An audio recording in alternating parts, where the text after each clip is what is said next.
Здравствуйте, уважаемые зрители канала! Сегодня мы предлагаем вашему вниманию новый выпуск на тему «Казнь декабристов. Чем она шокировала свидетелей?». Впервые за много лет в Российской империи случилось событие, которое потрясло дворянское сословие. 25 июля 1826 года приведен в исполнение смертный приговор в отношении аристократов. 5 участников декабрьского восстания 1825 года были преданы казни через повешение. Такое зрелище повергло в шоковое состояние очевидцев события.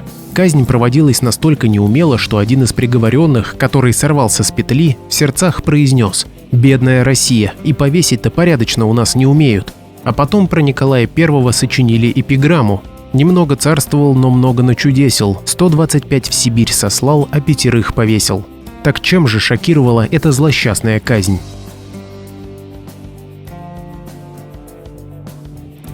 Смертная казнь в Российской империи на рубеже 18-19 веков была исключительно редким событием. Еще в 1754 году императрицей Елизаветой Петровной был наложен мораторий на смертную казнь, призванный избавиться от бессмысленной жестокости наказаний.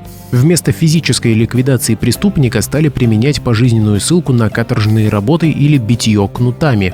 Впрочем, последнее зачастую заканчивалось скорой смертью правонарушителя от боли и незаживающих ран. Каторга была не лучше, преступников на бескрайних сибирских просторах тоже ждала смерть, если не физическая, то моральная – жить в забвении для остального общества. Последний раз прилюдная казнь в Российской империи состоялась за полвека до бунта декабристов. Во время правления Екатерины Великой казни старались не проводить, однако лица, увлеченные в антигосударственной деятельности, отвечали за свои поступки по всей строгости. Тому пример – казнь крестьянина Пугачева и его сподвижников в 1775 году. Емельяну тогда отрубили голову, а его ближайших соратников повесили или колесовали. Кстати, в этом отношении Россия была цивилизованнее Европы. Если сравнить нашу страну, к примеру, с Англией, то англичане ежегодно вешали несколько сотен людей за совсем мелкие преступления, в том числе за бытовое воровство или разрушение станков.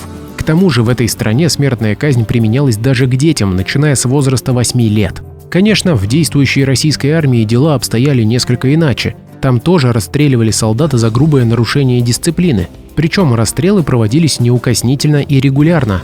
Впрочем, там всегда царили особые законы. В общем, для Российской империи тех лет прилюдная смертная казнь считалась делом необычайным. К тому же это были не просто какие-то крестьяне, а представители высшей аристократии. Итак, 14 декабря 1825 года в Петербурге группа дворян предприняла попытку государственного переворота. Их целью было свержение самодержавия и отмена крепостного права. Мятеж не удался, а император Николай I не стал церемониться зачинщиками бунта. Особенно возмутил Николая I тот факт, что посягательство на основы российской государственности совершили обласканные властью и финансово благополучные представители высшего сословия страны, которые всегда считались опорой самодержавию. Потому он самолично принимал участие в расследовании этого дела и привлек к ответу 579 подозреваемых. Следствие длилось почти полгода, и вот 24 июля 1826 года в особняке коменданта Петропавловской крепости вынесли приговоры всем участникам бунта. 287 арестантов признали виновными, из них 120 человек отправились на каторгу в Сибирь. Самым главным зачинщиком, их было 5, объявили высшую меру – смертная казнь. Эшафот и веревка ожидали совсем еще молодых дворян: Михаила Павловича Бестужева-Рюмина, Павла Ивановича Пестеля, Сергея Ивановича Муравьева-Апостола, Кондратия Федоровича Рылеева, Петра Григорьевича Каховского. Единственное послабление со стороны Николая I в отношении бунтовщиков – это изменение вида казни. До сих пор в качестве метода убийства было четвертование, но его посчитали неподобающим европейской стране. Потому заменили более гуманным – казни через повешение. Однако из-за неопытности палачей в делах заплечных казнь несчастных декабристов не обошлась без накладок. Эшафота, естественно, не было. Нужно было его построить к раннему утру 25 июля 1826 года. Именно тогда наметили исполнение смертного приговора. Работа выполнялась в кронверке Петропавловской крепости. Так как с 1754 года количество вынесенных смертных приговоров в Российской империи исчислялось единицами, а повешение и вовсе не практиковали, в карательной системе не было людей, кто хотя бы приблизительно знал, как возводить эшафот. Не было и опытных в этом деле палачей. Люди, работавшие в правоохранительных органах того времени, были в шоке. Вот как об этом в своих мемуарах писал помощник полицейского надзирателя. Приходим в крепость, к плацмайору Подушкину. Говорим, что присланы от обер-полицеймейстера. «Хорошо», — говорит, — «подождите». Проводили нас в комнату. Спустя время приходит священник Петр Николаевич Мысловский, протопоп Казанского собора. Тут только мы узнали, что ночью назначена казнь. Шел 10-й час, а казнить надо было в 2. Мысловского пригласили исповедовать, увещевать и напутствовать осужденных к смерти. Пошел он к смертникам, а на нас напал страх. Дело-то не шуточное. Сидим бледные, дрожим. Точно это нас к смерти приговорили. Надзиратель уточняет, что Мысловский вышел от осужденных через несколько часов, очень растроганный. Он плакал. Бестужев, Муравьев и Рылеев много с ним говорили, каялись. К Пестелю, тот был католиком, приходил пастор. Каховский же исполнил христианский долг будто по принуждению, раскаиваться не собирался. В полночь подъехали начальники. Павел Васильевич Кутузов, жандармский шеф, полицеймейстеры. Виселицу выстроили где-то в глубине тюрьмы, потом разобрали и ночью должны были доставить в Петропавловскую крепость. Только привоз задерживался. В Петербурге в тот день представителей царской фамилии не было, потому распоряжался Кутузов, который стал выходить из себя из-за задержки.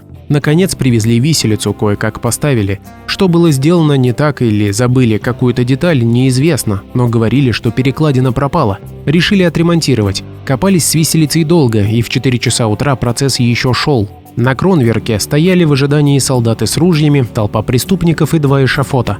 На одном виселица.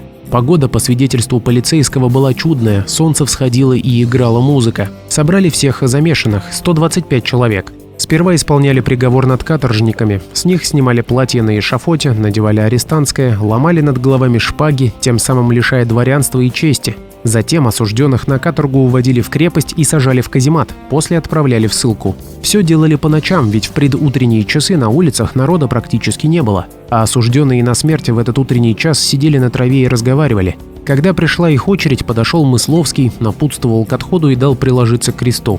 Потом на них надели мешки, свисавшие от головы до пояса. На шее повесили доски с именами и указанием вины, повели на эшафот. Под перекладиной сделали высокий помост, на него всходили по деревянному отлогому откосу. Итак, эшафот собирали в городской тюрьме. Генерал-губернатор Петербурга Павел Васильевич Голенищев-Кутузов предварительно отдал приказ о том, чтобы протестировать эшафот. Его проверяли на прочность при помощи 8-пудовых мешков с песком, выполнявших роль повешенных. Проблем тогда не произошло, потому чиновник велел ночью вести эшафот к месту казни. Но именно на этом этапе случилась первая оказия. Один из ямщиков, у которого в телеге была часть виселицы, потерялся в ночи и прибыл к крепости с сильным опозданием.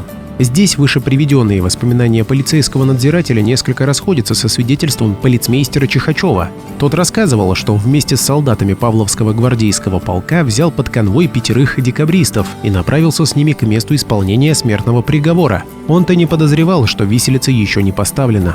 В итоге сборка эшафота под руководством инженера Матушкина проходила на глазах приговоренных, которые ожидали повешения, сидя на траве. Неопытные конструкторы решили, что удобнее всего будет вырыть яму под виселицей, накрыть ее досками и в момент казни выдернуть их из-под мятежников. После того, как все приготовили, декабристам еще раз зачитали приговор Верховного суда. И в момент, когда чтец сказал «за такие злодеяния повесить», один из палачей упал в обморок, переволновавшись. Когда осужденных подвели к веревкам, снова произошла неполадка. Виселица оказалась очень высокой, удавки короткими. Смертники просто не доставали до них шеями. Принесли скамейки из соседнего училища. Далее снова вернемся к воспоминаниям помощника полицейского надзирателя. На шее осужденных надели петли, и скамейки выбили из-под их ног. Они повисли и забились, заметались. Тут 3 посередине сорвались. Веревки лопнули, повешенные упали. По краям остались висеть Пестель и Каховский. Кутузов сам прибежал к помосту, кричит и ругается. Что это такое? Ему ответил кто-то из сорвавшихся, кажется, Рылеев. «И повесить-то не умеют. Вешать их, вешать скорее!» – кричит Кутузов. Подняли помост и опять накинули петли. В это время Пестель и Каховский опять достали до помоста ногами. Пестель был жив и, кажется, начал выдыхать. Остальные стонали, должно быть, от ушиба и боли. Их повесили опять. А говорят, вешать в другой раз не следовало. В тот момент народа у рва было мало. Никто не знал о казни, и рано еще было. Но те, кто был, увидев, что приговоренные сорвались, стали шуметь. Кутузов снова стал кричать, а музыка заиграла еще громче.